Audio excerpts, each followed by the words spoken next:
Judy Woodruff. We turn now to the ivory trade, a business that is causing the deaths of record numbers of elephants. This despite a global treaty that took effect in 1990 banning the sale or trade of ivory and signed by 176 nations. Ivory SRENIBASAN, these tusks are worth thousands of dollars. But to some of the world's faithful, they have much higher, richer spiritual value. Last year, 34.7 tons of illegal ivory was seized globally by law enforcement and wildlife management authorities. Much of it was in, or going to, Asia. According to Thank You for Trying Verbose. This recording will go away once the product has been purchased. The cover story in this month's National Geographic.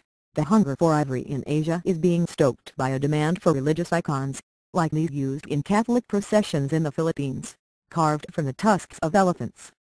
Factories in China, like this one owned by the government, turn out thousands of pieces each year, many of them later blessed and consecrated by Buddhist monks. The appetite for ivory isn't limited to one religion in Asia. Groups of Christians, Buddhists and Muslims all covet it. National Geographic's 2-year investigation revealed that governments are often Thank You for Trying Verbose. This recording will go away once the product has been purchased. Complicit in the purchasing and processing of ivory. The magazine also found that ivory traffickers operating with impunity, thwarting poorly written international laws and ineffective organizations designed to clamp down on the illegal trade. Even in countries where corruption is widespread, ivory that is seized by the authorities often disappears. In 2006, the government storeroom in Thailand, like this one in Bangkok, was raided, and the tusks were replaced with plastic replicas. Meanwhile, in 2011, more elephants were poached than in any year since a global ban on ivory trading was passed in 1989. They were Thank You for Trying Verbose. This recording will go away once the product has been purchased. Killed for their tusks and tusks alone. The reporter on the story, Brian Christie, joins us now. Thanks for being with us. Brian Christie, National Geographic. It's a pleasure to be here, Harry. Harry SRENIBASAN. So, kind of the big question, didn't the planet, so to speak, say ivory trade was illegal back in 1990? Brian Christie, it did. It did. And as soon as it did, elephant populations began to recover. But not everyone agreed. 3 African countries said, "We have Thank You for Trying Verbose." This recording will go away once the product has been purchased. Sufficient elephant populations. We want to trade ivory. And Asia, particularly Japan and China, wanted to buy. And so the first break in that ban began, was in 1999. Japan was allowed to make a purchase of 50 tons of ivory. It was supposed to be an experiment to see how that worked. And without much ability to measure the impact of that break, they allowed the second one in 2008. And that's when China got involved and things really began to change. Harry SRENIBASAN. And so what are the measurable impacts that Thank You for Trying Verbose? This recording will go away once the product has been purchased. We know because of these 2 giant loopholes that we could drive the truckload of ivory through. Brian Christie, causation is a difficult thing to prove, but certainly what we have seen, particularly after this second sale, where we have over 100 tons sold to China and Japan, we have seen massive unparalleled killing in the last 10 years across Africa. 90% of dead elephants found in Central Africa have been poached. We're seeing unprecedented levels since the ban of ivory trafficking. And we're seeing in China, particularly, very strong growth in trafficking. Thank You for Trying Verbose. This recording will go away once the product has been purchased. And a desire for more ivory.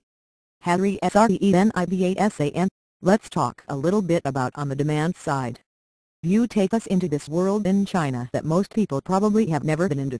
Hey, the kind of money that they're spending on these incredibly gorgeous objects. But the fact that the government has factories, they have schools, they even have retail outlets on where you can sell. Or how you can sell it. Brian Christie, that's right. The key player for ivory is not, Thank You for Trying Verbose. This recording will go away once the product has been purchased. Is generally said to be China. But it is not China. It's the Chinese government.